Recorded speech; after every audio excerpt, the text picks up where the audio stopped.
Let us discuss about the 13th October 2015 newspaper. So here, let us talk about the today's major news. That is about a smearing of ink by Shiv Sena activists over Sudhendra Kulkarni on the launch of Kasauri's book, that is Neither a Hawk Nor a Dove. Now there are a few important questions over here. These particular actions of intolerance and also force as a means to dissuade people from doing what they like.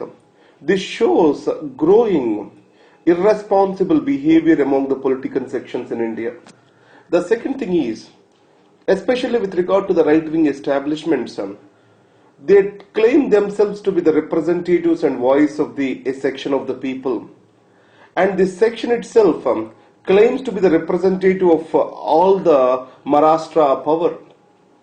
In this context, how these institutions shall be made accountable, political parties shall be made accountable. And the second thing is, do we have the legal framework to deal with these systems? Is this the time now to strengthen our electoral laws to avoid such a situation in the country? Already the corruption, in reference to the corruption, yes, the electoral laws are very much strong now. Now, why can't we bring in the strong electoral laws that can take away the teeth of these people that are spreading the intolerance and communal hatred and also damaging the image of India abroad? For example, a person of the stature of Mr. Sudhendra Kulkarni, who has worked as an aide, media advisor to the Prime Minister Vajpayee, is the state plight is this, then what about the common man? So in this context, many of us shall worry about the image of India, how it is going to be taken in various liberal Western world. And the next is about capital punishment.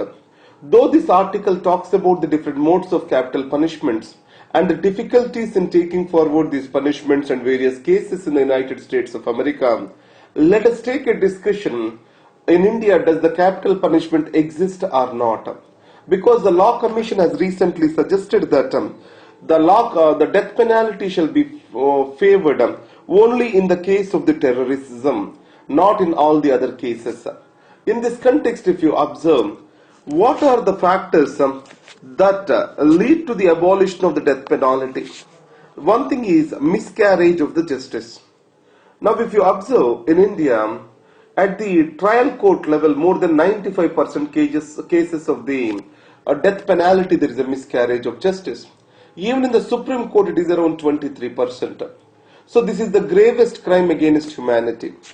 Now, the most of the people say the laws have to be tough to show the deterrence for not committing these crimes.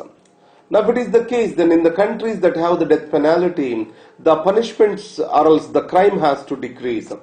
So there is an empirical proof that tougher the punishments, greater will be the deterrence.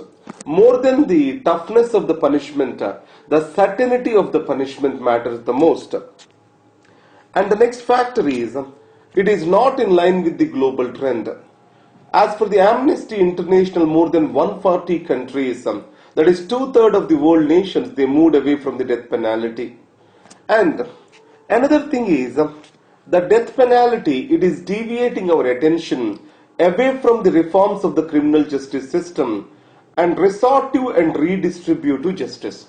For example, the criminal justice system, police reforms, etc., they need higher attention.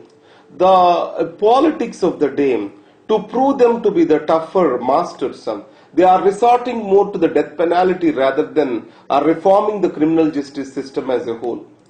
And next is, the death penalty can be seen as a revenge, which itself masking as a justice.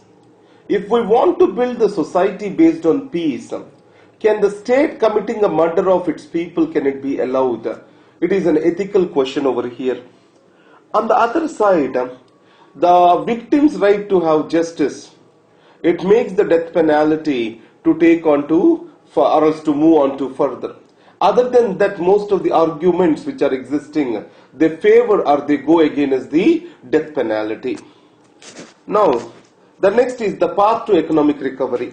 Now, you know that one way the revenues of the government are increasing and expenditures are decreasing.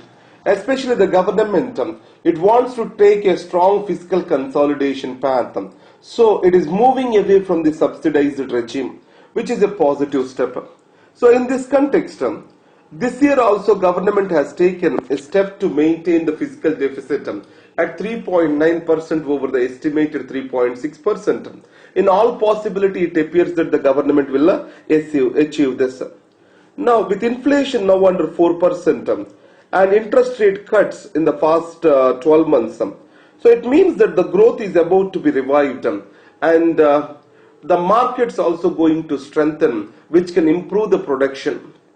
So in this context, you can expect the better performance of the government and markets on the fiscal deficit front in coming season. So this is what is the tightrope to walk. And on the macroeconomic side, India appears to be all-time favorable now.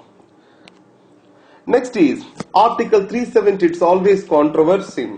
Now we have to discuss about the evolution of the Article 370 over here.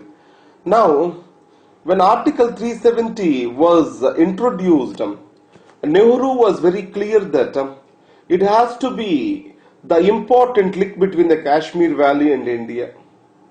On the other hand, many people perceived the Article 370 as a transient article which can be removed at a later date. So if you take the special status given to Jammu and Kashmir, it also makes our federation asymmetrical. So in this context, the rightist government at the center, it always recommended, supported for the removal of the Article 370. And Article 370, though people say it's an area of confrontation between Nehru and Patel, Hindu in frontline it has clearly said that Mr. Patel has negotiated in terms of Nehru with Mr. Sheikh Abdullah on Article 370 and position. So it means based on those circumstances, Article 370 was well planned and laid into our constitution. Now, the Jammu and Kashmir High Court declared the Article 370 as permanent. So the center trying to look into this matter, which brings the Article 370 further on to the front. Now, try to go through the provisions of the Article 370, which can be a question for our prelims. And the next is the noble economy.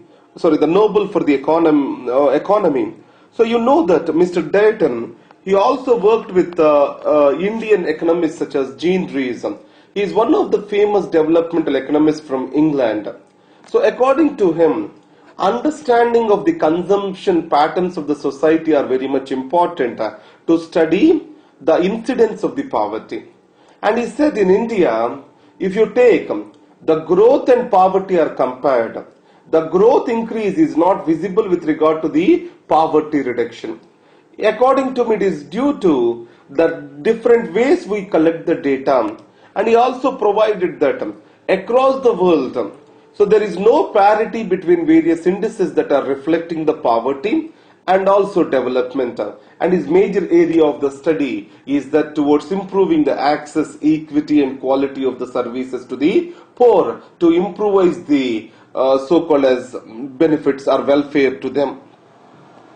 And next is the Malabar drills. So the Malabar drills between US, India and Japanese Navy. So previously China showed strong condemnation to it. Actually Australia was also interested to join into them, but however India did not encourage them. As a counter to this, India is also conducting the drills with the Chinese Navy. These are the various important articles. Other than that, there are no good articles today.